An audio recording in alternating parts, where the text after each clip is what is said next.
আসসালামু আলাইকুম। ওয়েদার 24 এ আপনাদের সবাইকে স্বাগতম। ইতিমধ্যে আপনারা জানতে পেরেছেন আমাদের পেজের মাধ্যমে বঙ্গোপসাগরে একটি লঘুচাপ সৃষ্টি হয়েছে। এই লঘুচাপ সম্পর্কে আমরা একটু বিস্তারিত জেনে আসি বর্তমানে সেটির অবস্থান কোথায় এবং মংলা এবং চট্টগ্রাম বন্দর থেকে কতদূর দূরত্বে অবস্থান করছে। যদি আমরা লক্ষ্য করি পশ্চিম মধ্য বঙ্গোপসাগর এবং তৎসংলগ্ন এলাকায় একটি মৌসুমী লঘুচাপ সৃষ্টি হয়েছে। এটি আজ ২৯শে আগস্ট রাত ৮টায় মংলা সমুদ্র বন্দর থেকে ৫৬০ কিলোমিটার দক্ষিণ-পশ্চিমে ও চট্টগ্রাম সমুদ্র বন্দর থেকে ৬৯০ কিলোমিটার দক্ষিণ-পশ্চিমে অবস্থান করছিল।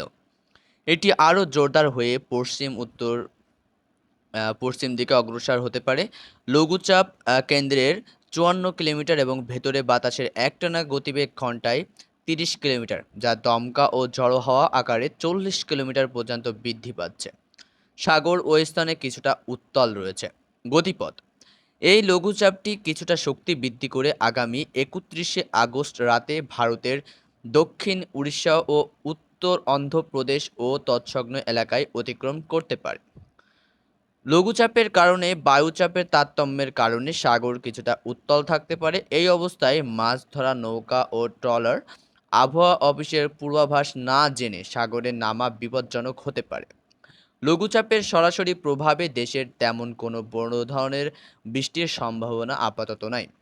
তবে লঘুচাপের দূরবর্তী প্রভাবে সিলেট, হবিগঞ্জ, কিশোরগঞ্জ, নরসিংদী, মৌলভীবাজার, ব্রাহ্মণবাড়িয়া, কুমিল্লা, খাগড়াছড়ি, রাঙামাটি, বান্দরবান, কক্সবাজার, ফেনী, নোয়াখালী, চট্টগ্রাম এবং পার্শ্ববর্তী এলাকায় বজ্রপাত সহ বৃষ্টির সম্ভাবনা থাকছে এবং দেশের কিছু এলাকায় আকস্মিকভাবে কিছুটা বৃষ্টির সম্ভাবনা রয়েছে।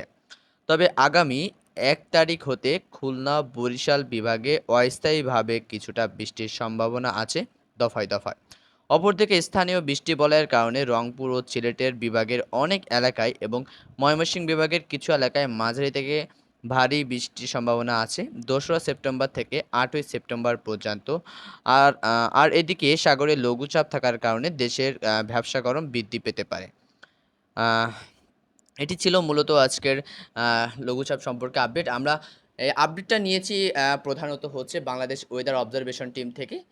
তারা কিন্তু সুস্পষ্ট এবং সুন্দরভাবে আমাদেরকে আপডেট দিয়ে দেয় প্রতিনিয়ত। ভিডিওটার ক্রেডিটটা হচ্ছে নিজের ভিডিও এবং কথাগুলো নিয়েছি বাংলাদেশ ওয়েদার অবজারভেশন টিম থেকে। তো আশা করি ভালো থাকবেন, সুস্থ থাকবেন। আল্লাহ হাফেজ। ওয়েদার 24 এর সঙ্গেই থাকুন।